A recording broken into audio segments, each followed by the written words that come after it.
Hi guys, welcome back to G Chats with your host G. We are in the G spot and I am so excited for today's episode because I think that this is definitely, it is different from what I've done on the podcast already. And I think I want to turn it into a mini series and go to different stores. But basically in today's episode, what I did do was I went to a local grocery store and I just examined like what was on the store shelves, what feminine hygiene products were on the store shelves. And then basically I recorded videos of like all the products, and I'm going to be watching the videos back on my phone and on my iPad and basically be telling you guys what I think of the products. Now, if you are just listening and you're not watching the video, I will say like what the product is, just so that you guys do know. But if you are watching here on YouTube, you will see it. I will overlay the video that I took onto the screen. I could make this a series. Now, the only thing is that I do feel like a lot of the stores, everything from like CVS to Walgreens to Target, Walmart, they do have a lot of the same products. So I feel like once I talk about it once, I don't know if it's really necessary for me to talk about it again.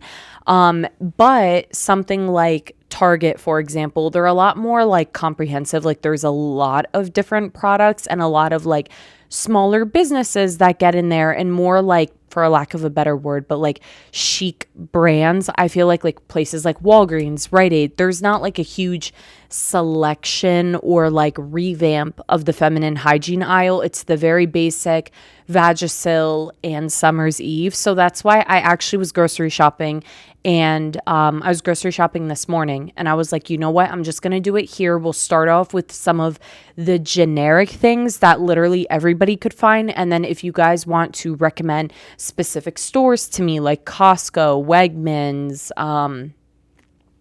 I don't know where exactly, like even Ulta, whatever. Like if you guys want to recommend specific stores for me to go check out and look at their feminine hygiene, feminine care aisles, I can do that and turn this into a series. I will probably take this series onto TikTok because next week's episode is going to conclude season 1 of the G Chats podcast. I know I haven't said anything, but I felt like the second to last episode of the season is probably the best episode to kind of announce that. So this is the second to last episode, and I just need a little bit of a break. I feel like a lot of big things are happening for With Meraki Co., and I just need like a teeny bit of a break. We're not going to be gone long. I'll basically have all of August, and I think I'll come back in the fall, either September, maybe October.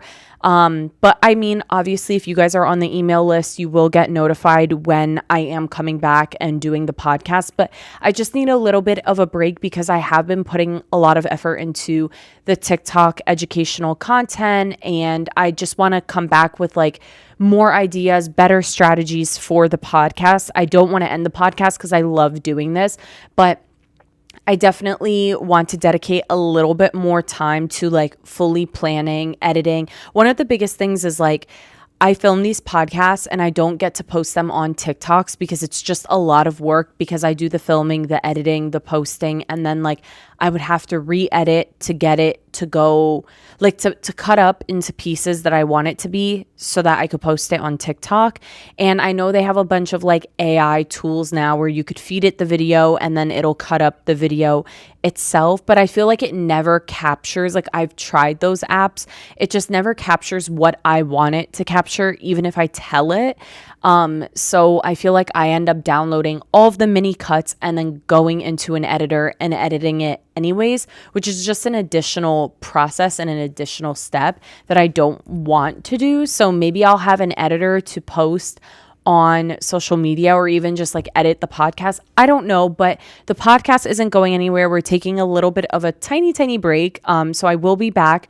So let me know. I could carry this series onto TikTok because I'm still going to be making TikTok content. Just the podcast won't be reoccurring for a few weeks. Not too long. It's not something that I'm like, oh, I may be gone for a whole year. That's definitely not the case. So I'm thinking fall time. I just need a little bit of a break because so much is happening happening with the business. And it's great things, like super exciting, but definitely needs my attention. So I need to kind of put my attention towards some things for with Meraki Co. But I don't want to ramble. The intro is already way too long.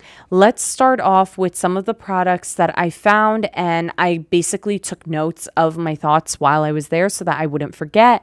I don't have too many products, and some of you might already know some of these, but I wanted to record them and talk about it. So the first product we have are the Summer's Eve powder deodorant sprays. So there's many different versions of this. They have like the baby powder, the sport ultra, the island splash. Like they have a lot of different like sprays, if you will. I took 2 videos of like their entire line, and then I also took a video of one specific one, which was the ultra, which I found interesting that this is like, I don't know, like it seemed like this is their like elevated version, but some of them it says 7-in-1, then some of them say 5-in-1. So it was like a kind of a whole lot of different sprays, and I see these at CVS, I see these at Walgreens, I've seen them everywhere. They're very popular, and the reason is obviously because people don't want to smell down there. So I think this is a good point to talk about odor, because I think what we're mixing up here is odor coming from inside of the vagina and odor coming from outside of the vagina. So if you are someone who sweats, which is probably everyone, I sweat in my groin area. Everybody sweats in their groin area and sweats down there. It's folds. It gets warm down there. There's moisture, there's sweat glands, there's oil gland. Like there is bacteria. Like it is normal. So I think we've kind of just like lost the plot a little bit, because number one, I think people mix up the difference between odor that's coming from inside of the vagina, which a spray is not going to fix, and then B is an odor that's coming from outside of the vagina that's due to sweat, and it has more of a musty smell. This musty, sweaty smell is normal. I know it's crazy, but this is normal. Having a musty smell from sweat is normal, the same way that your armpits sweat. And even if you put deodorant after a long day, you might still have a little bit of an odor. It's a fold, and it happens. It just happens. So I always tell my customers or anybody who is looking for educational content and advice about these things, I just say like you just should not be using these, because these sprays can actually cause irritation in the vulvar area, especially when you turn the bottle around. A lot of the like cans say on it like, oh, you could spray this on your panty liner, on your underwear. So this isn't like, they're not saying, oh, target this to your groin area. They're saying like, no, this is for down there, your folds and such. And if you're spraying your panties, you're spraying your panty liners with the spray, it is coming in like direct contact with your vulva and your vulvar skin. And this can cause irritation because the skin down there, the vulvar skin, is thin, it's sensitive, and it's full of sweat and oil glands. And a lot of these sprays contain things like ethanol, aluminum compounds, talc, synthetic fragrance, all of which can strip your natural oils, irritate the skin, disrupt the local microbiome, and increase your pH at the vaginal opening, which in turn can affect the internal vaginal microbiome. And a lot of these just mask the odor, and they really, one of the biggest things I think a lot of people don't realize is when you use these kind of sprays or even powders, what happens is they can sit on the top of the skin and actually block and trap the sweat glands. So then what they do is trap the bacteria, because yes, there's bacteria in your sweat glands. And so they create this like film that essentially traps the bacteria into the sweat gland, and this makes the odor worse. It never actually solves the problem. It makes the odor worse because you are just trapping the bacteria where you don't want it. And so ultimately, this is just like a cover. Like it literally like if you look at it from a scientific lens, it is literally just trapping bacteria and trapping odor. It's not fixing odor. So if you are having an odor issue with your sweat glands, you can target it in a different way. And I always recommend to people, like, mandelic acid has been shown. That's why, like, Lumi products, I don't hate them, because Lumi is good for the groin area. Lumi is made and powered by mandelic acid. I'm also not affiliated with them, so this is just a scientific lens that I'm looking through. Any product that is being promoted with like mandelic acid, you also, if you do have like an odor problem, you can use like glycolic acid toners in your groin area. So AHAs can be nice to use in the groin area, not the lips, not your labias, not your vulvar opening, none of that. None of that. We're talking specifically in the groin area. You can use AHAs, BHAs like salicylic acid if you do have ingrowns. You could use, because the ingrowns are probably happening due to bacteria being trapped in the hair follicle, which makes sense, especially if you're using these kind of powders. So you can minimize bacterial overgrowth with mandelic acid, glycolic acid, salicylic acid, but you really want to make sure that you target this just in the groin area. You're not going in between the labia because you don't want to disrupt the vulva or the vaginal microbiome. So I personally would skip these sprays and I would focus on using some kind of, well, for the actual like vagina, because I've never been a proponent of, oh, just use lukewarm water. And that is because I myself don't just use water. So I can't tell you guys to use just water when I don't use just water. I use soap, but I use Dove's like unscented, sensitive skin, fragrance free, like just plain of the plainest soaps. It lathers, and a surfactant is just enough to lift the dirt and the oil. You don't need benzalkonium chloride, BAC, that's found in antibacterial soap. You don't need you don't need alcohol, you don't need hydrogen peroxide, like you don't need disinfectants for your vagina.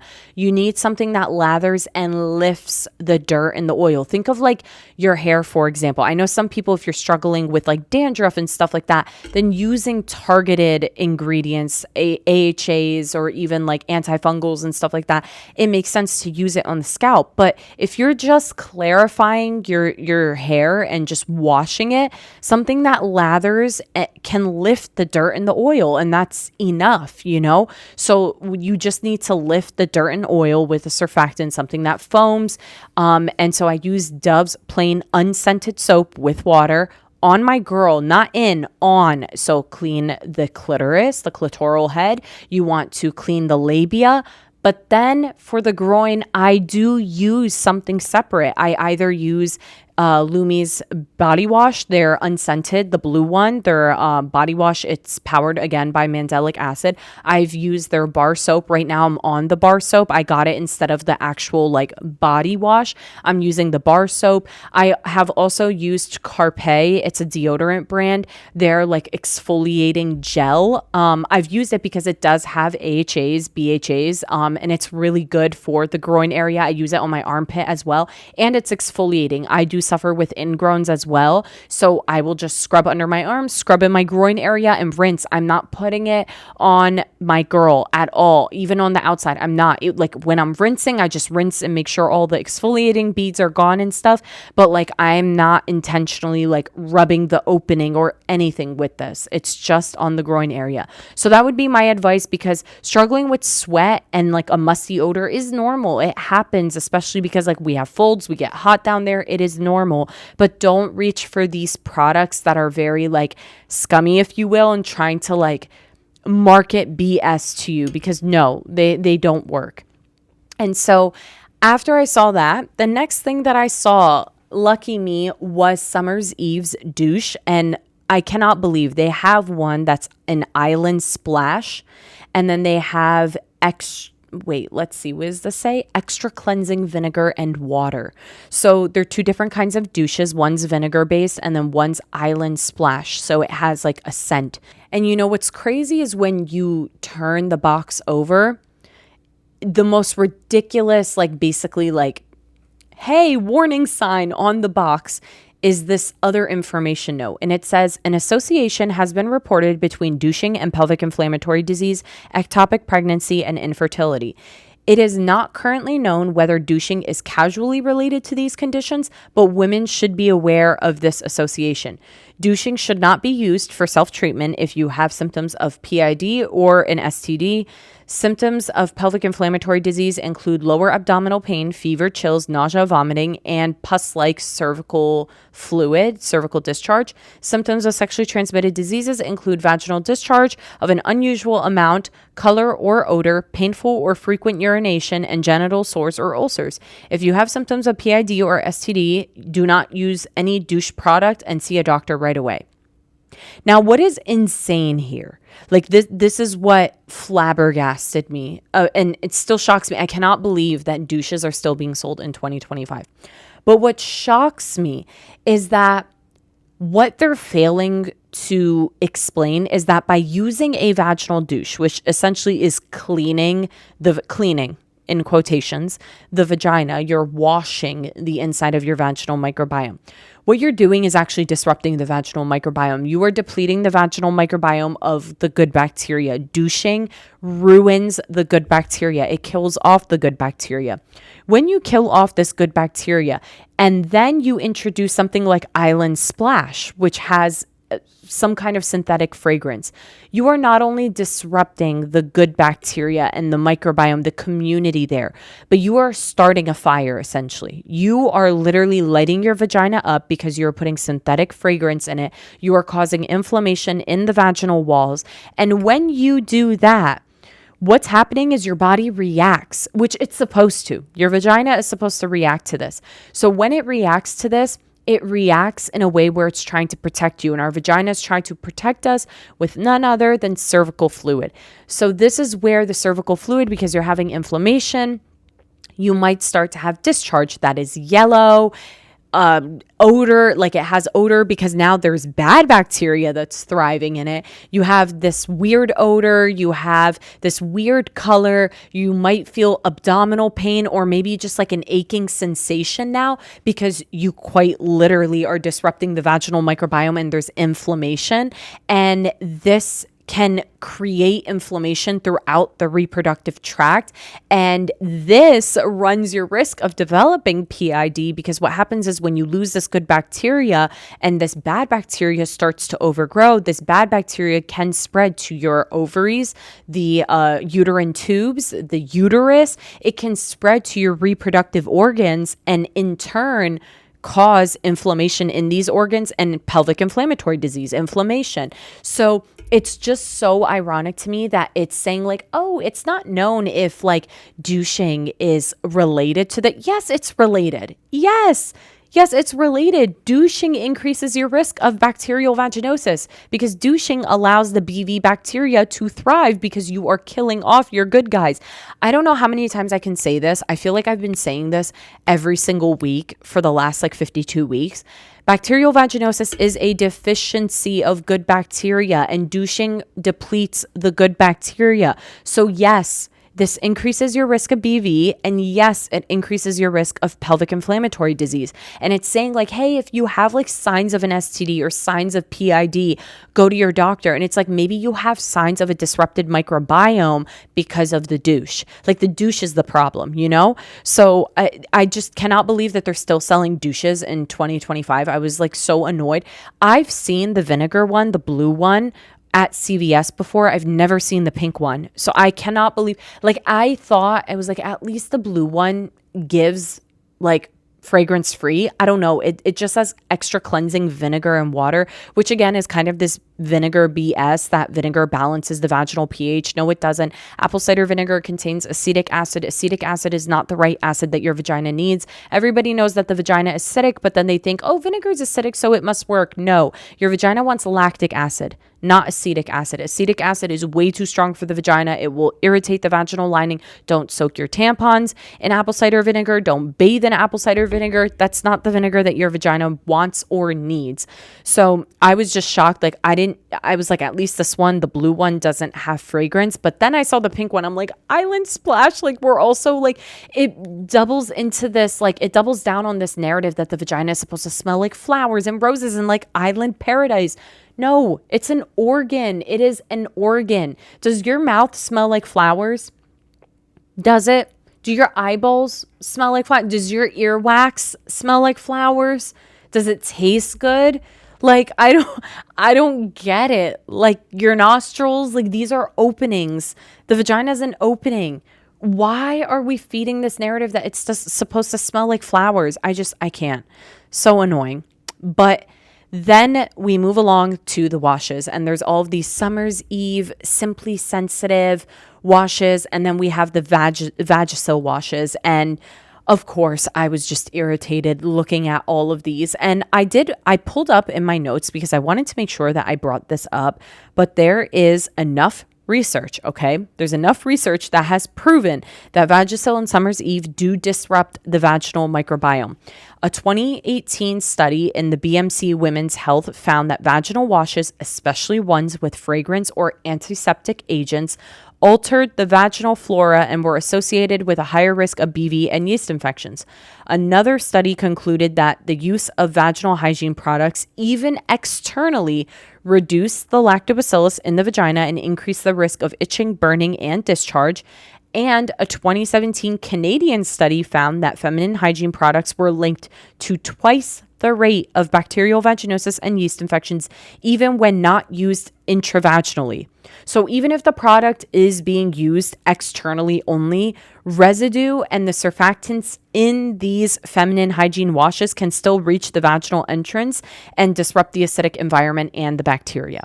So you guys can gather my take from here. No, I do not support any of these feminine washes. You don't need them. They're not pH balancing. And I did see, you will see it on screen, there is one from Vagisil, and it is their like probiotic. It says clinically proven to help maintain a healthy pH. Advanced probiotic technology helps maintain a healthy microbiome. Okay. So I was curious. I was like, let me read this, okay? What is in here that's helping to balance the vaginal microbiome? Basically, this is just a marketing gimmick. It's not really going to balance your vaginal microbiome the way consumers think it will. And using the word probiotics is honestly very misleading because what it contains is Lactobacillus ferment, which is a byproduct or an extract. It is not live probiotics that are like probiotic cultures that you get from food, that you get from supplements. No, this is not like probiotics. It is Lactobacillus ferment. It's a byproduct and it is used for skin conditioning. So it is used in some facial serums, facial lotions, or even it does have antimicrobial properties, but it does not populate in the vaginal microbiome in a meaningful way or support lactobacillus dominance in the vagina.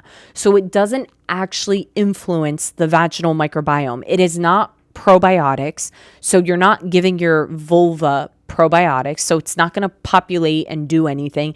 And this lactobacillus ferment doesn't, if you already have good bacteria in your vagina or in your vulva region, this lactobacillus ferment doesn't feed it or make it grow better or anything of that nature. So it's kind of just useless. It's good for skin conditioning. So, and it's used in all kinds of skincare. We see it in serums, moisturizers, and all that, but it doesn't, it might reduce odor causing bacteria on the vulva because it's skin conditioning, but it has nothing to do with supporting the vaginal microbiome. So if you see these washes that are yeah, we have probiotics in it. No, there's no. So it's misleading. And that's what irritated me when I saw that. I was like, what does it mean? It's crazy because on the back of the bottle, it says advanced probiotic technology. There's no probiotics in here. There's no probiotics. So it's just it's just so gimmicky and playing up, the average consumer is hearing more and more about probiotics for the vagina, and it's increasingly becoming popular, which is a great thing. Everyone should know, every person with a vagina should know about probiotics for the vagina. But this then plays on that to like the consumer's lack of knowledge and just like brief knowledge, and then says some BS like this. So you don't need it. And on the topic of odor blocking, we have Vagisil's odor block deodorant powder. Now, this is very, very similar to what I said about the sprays, because this is essentially that, but in a powder form, or one that you basically the way you do with like baby powder. The biggest issue that I have with this is fragrance. Like, it has fragrance. It's the same fresh scent as odor block wash. And if I turn it around, it literally says fragrance like in it. And fragrance is a huge irritant for the skin down there. And if you are already struggling with infections, specifically like yeast infections, bacterial vaginosis, UTIs, your vulvar region is sensitive because of the nerve endings that are there. The nerve endings become more sensitive from these infections. So then something like odor or fragrance in a product, synthetic fragrance, can irritate these nerve endings even more, irritate the skin, and just further the issue. So fragrance is an irritant. It disrupts the local microbiome because it's an irritant. When you start having your local immune system in the vulvar region like starts flaring and going crazy, saying, oh my God, like alert, alert, there's an issue. Well, this inflammation actually can kill off this good bacteria that you might have in your vagina. So you might not be having a problem in your vaginal microbiome. You just might think, oh, I've been musty, I have this odor, I'm insecure about it because society has made me feel insecure about it. So I want to do something. I'm going to buy this Vagisil odor block. I'm going to put it on. And then now you accidentally did disrupt the good microbiome that you had that you didn't even realize. And you kill off that good bacteria. And now you trigger itching, burning, and long-term sensitivity that can migrate to the mucosal tissue, especially when you're sweating or wearing tight clothes, right? So that's the thing. This is why, like, you have to be careful with what you're putting even in your groin area or down there, because things don't just stay put. You're going to sweat. You're like during the day, you're wearing tight clothing. These things can migrate between each other. And so it can like migrate to the vulvar region and cause irritation. So I just also want to mention that even though it does label that it's talc free, it still does use fine powder absorbents like cornstarch and kaolin and silica. These powders have been shown to be able to clog pores and the follicles. So you can suffer with ingrown hairs on your pubic region or the pubic bone or the groin area. It can cause friction if it's not fully absorbed, which can irritate the skin, your actual like skin. And it can create an environment where, again, as I said with the sprays, moisture can get trapped under the powder. So moisture and bacteria can get trapped, and this could increase bacterial growth over time. So it might not be solving the actual problem. So there's no true probiotic or microbiome supporting ingredients in this, even though it tries to say like it supports the pH. It doesn't. There's nothing in here that supports the vaginal pH. It could help with chafing if you are someone who struggles with chafing, which is when your thighs rub together. It could help, but that's something that you can address with a more vulva safe option, in my opinion. So I personally like would not go for this. I think a healthier alternative is targeting the sweat and the bacteria with AHAs and BHAs on your groin area in the shower, because it's something that you wash off. It's something that gets washed off. That is more important. If you want to use a little bit of like a serum, like a mandelic acid serum or something for your groin area, fine. But that's like the extent that I would go to. So after that, I saw all of these like wipies, okay? All of the Summer's Eve, Simply Sensitive, Sheer Floral, all of these wipes. And my biggest complaint about this was that it said removes odor-causing bacteria. Like, that was very irritating because it sounds great in theory, but not all bacteria is bad. These wipes can wipe away protective lactobacilli, which of course maintains the vaginal pH and helps keep yeast infections and just infections at bay and keeps them in check. So what they're actually doing, these wipes, because they have fragrance and all of this BS in the product that you don't need, they can disrupt the balance, especially because I know a lot of women aren't just using it for their groin and their labia. What they're doing is they're wiping their vaginal opening with it after they pee and stuff, and like cleaning the vaginal opening, and this can disrupt the balance, and it can backfire because it can lead to increased odor coming from inside of the vagina now because you've disrupted the microbiome. It can cause irritation and infections over time. In fact, a 2018 study on feminine hygiene products found that wipes and washes, especially fragranced ones, altered the microbiome and increased vulvar inflammation even when marketed as for sensitive skin. So this is why I always tell everyone, like, just use water wipes. Like, I use water wipes while I'm on my period. They're made with literally 99.9% of water. There's no fragrance in it. They don't irritate the vulva. They don't disrupt the microbiome. I just use it to clean up while I'm on my period. I have heavy flows. I want to feel fresh.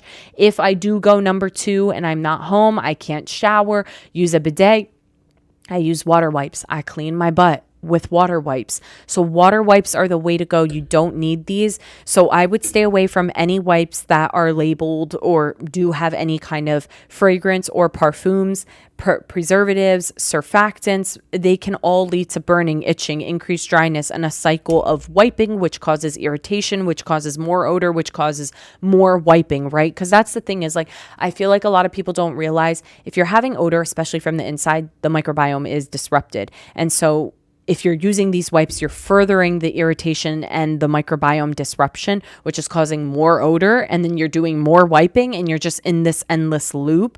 So the pH balance is a buzzword. We need to stop with it because the skin of the vulva has a different pH than the vaginal canal.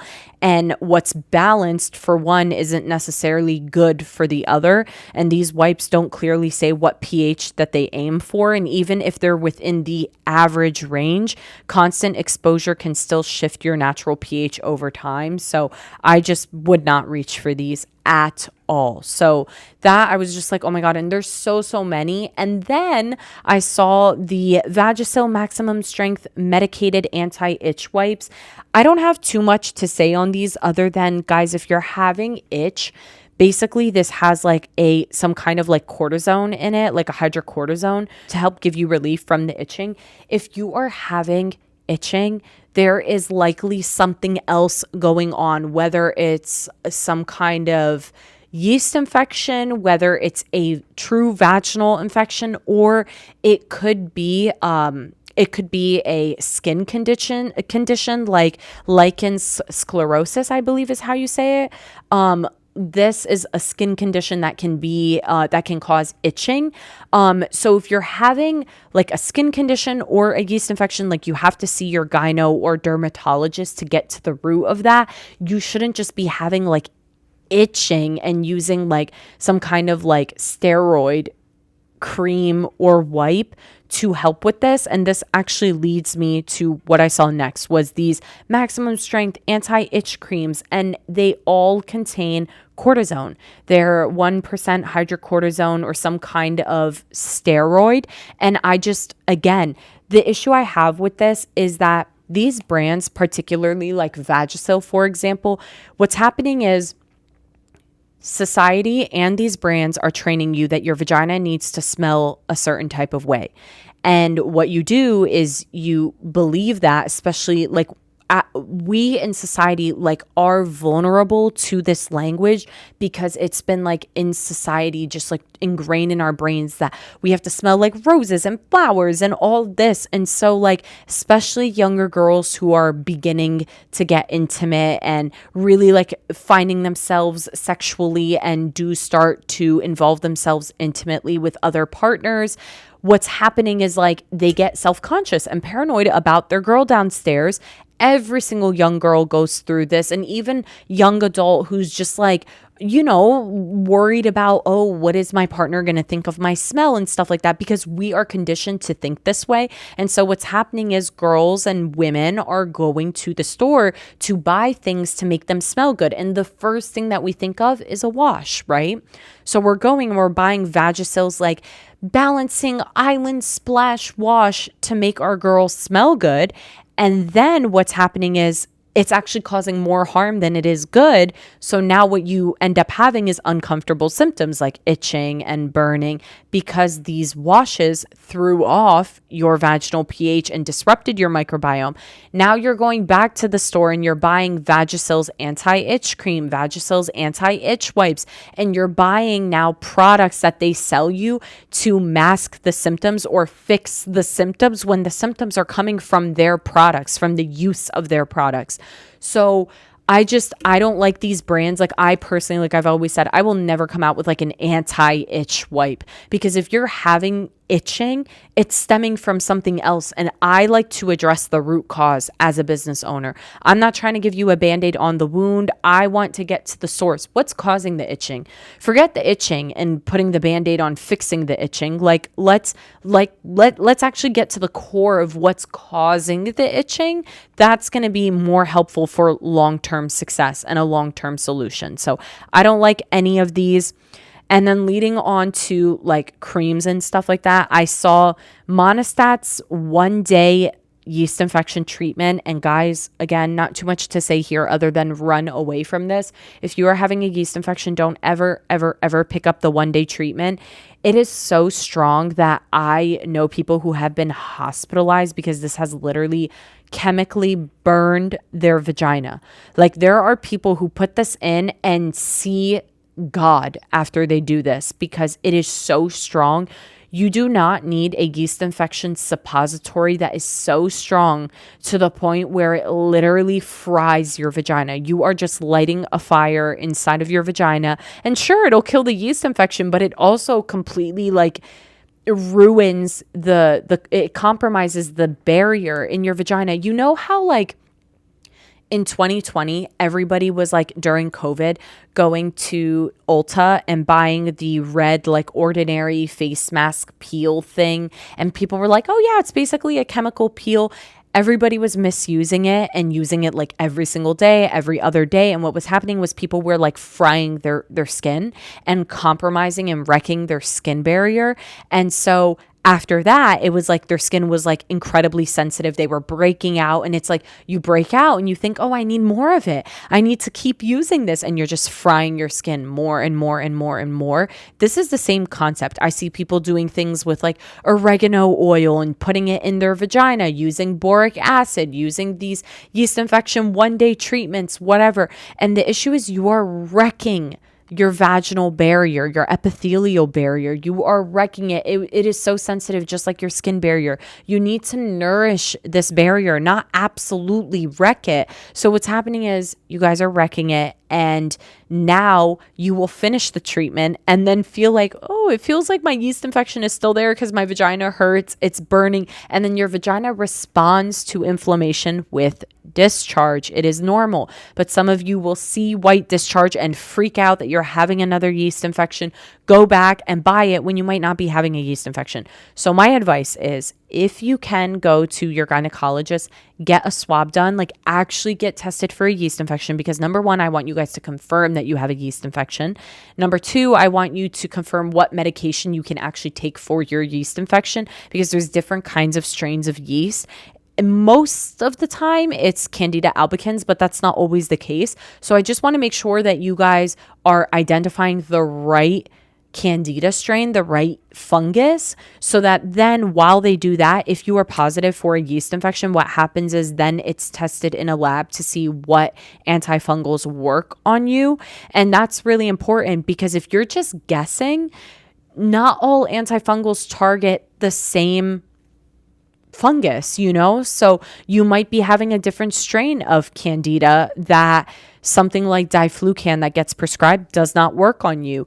And so that's kind of why I steer away from these over-the-counter treatments, because we don't know if it's going to work, because we don't know what strain you have. So it's really important to go to the doctor and get tested to find out what fungus is growing inside of the vagina. But I also do recognize that not everybody has health insurance, not everybody has access to a provider and to this kind of testing.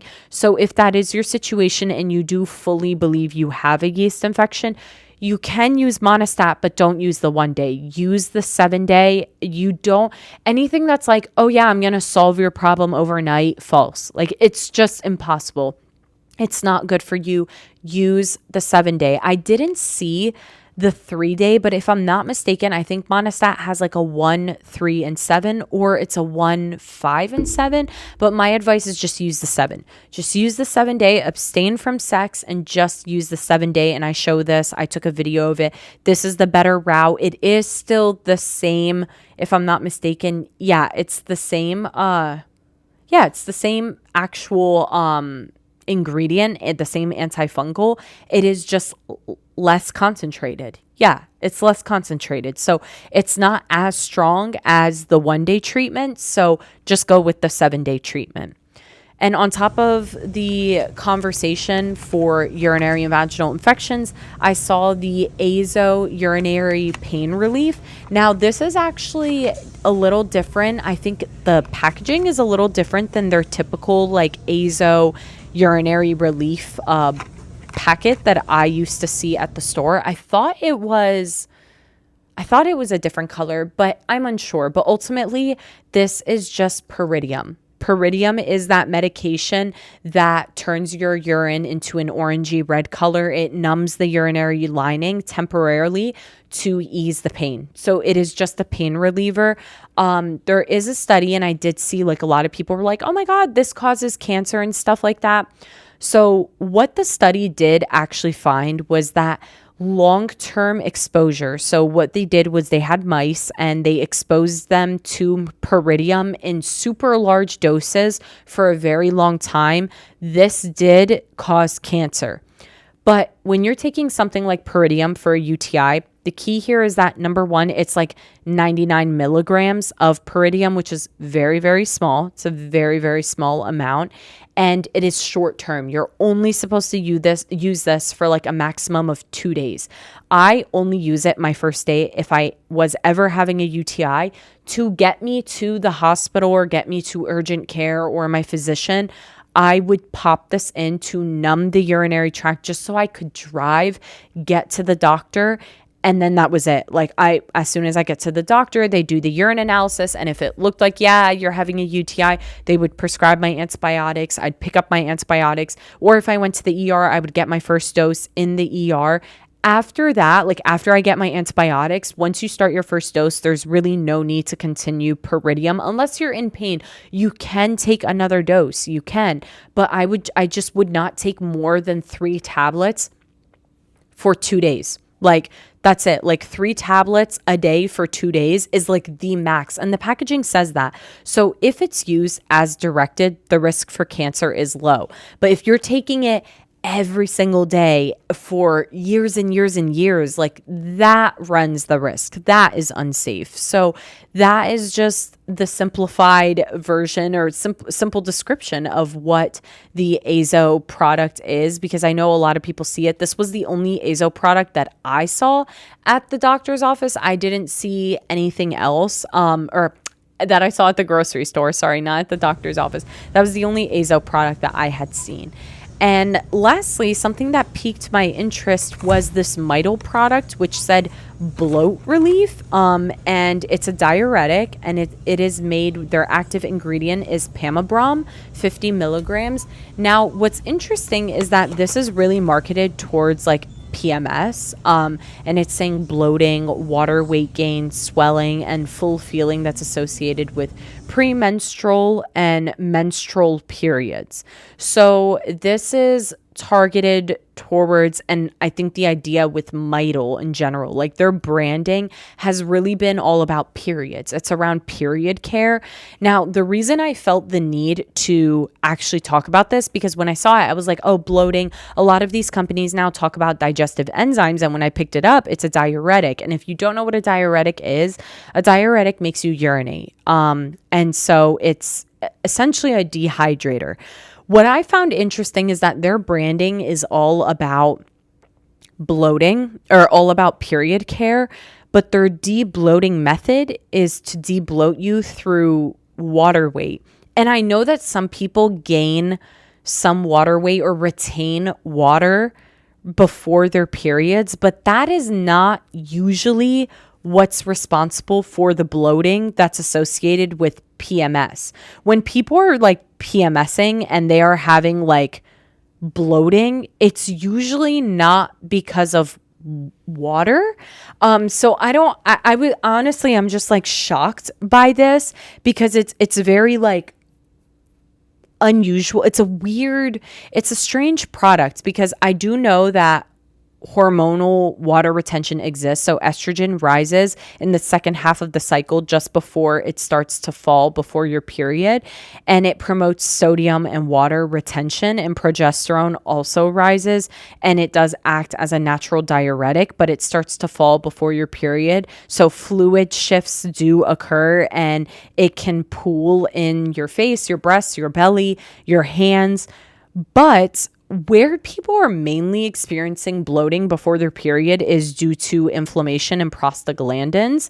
So right before you start menstruating, the body releases pro-inflammatory compounds called prostaglandins, and these contribute to the cramps that we get during our period, GI upset, and bloating, and they aren't related at all to water weight. And this type of bloating is the bloating that feels like abdominal pressure, gassiness, or visible distension like from your intestines, and not like puffiness, if you will. And also there's uterine swelling. So our uterus does swell before our period because the uterine lining has been thickening. And so the uterus slightly enlarges due to blood flow and endometrial thickening. And estrogen does slow down digestion before and on our periods. So it can cause constipation, gas buildup, and sluggish bowel movements, which can make you feel heavier and bloated. And this leads to true abdominal distension and like that hard belly. If you've ever like poked your belly before you get your period and you're like bloated and it's like hard, that's not from water weight. That is from your hormones and like what your body is going through, like the changes that it's going through. So like this Mital product was just strange because it's targeting water tension and water retention, and like that's kind of like a small problem. Like it's not really something that's actually happening for a lot of people.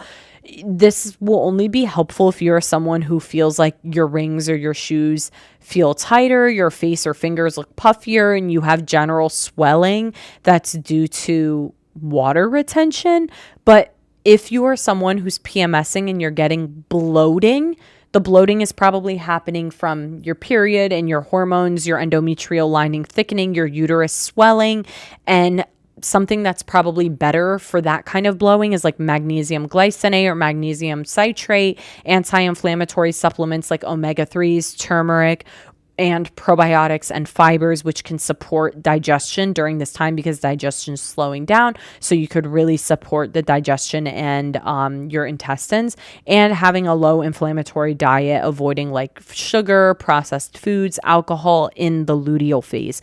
So the best approach for bloating during PMS is like a multi-step approach and not just like water retention. So I just thought that this was so weird. I've never ever seen this product in my life. So I was just like really shocked. I was like, you're promoting a diuretic before somebody gets their period. In fact, I think people need to be consuming a lot of water. If you're taking this because you're so concerned about bloating, you could dehydrate yourself, and like you want to be hydrated during your periods. So I don't know. I didn't like this product. I was shocked to see it, but that was the last product that I saw. This video is a long one, much longer than I was expecting, but yeah, that was the last product that I saw. Let me know what stores you want me to go to next. This was at Redner's. I don't know if a lot of you have a Redner's around you, but I was just there grocery shopping. I was picking up some salmon and asparagus. So yeah, I went in that aisle and I just looked at what I could find.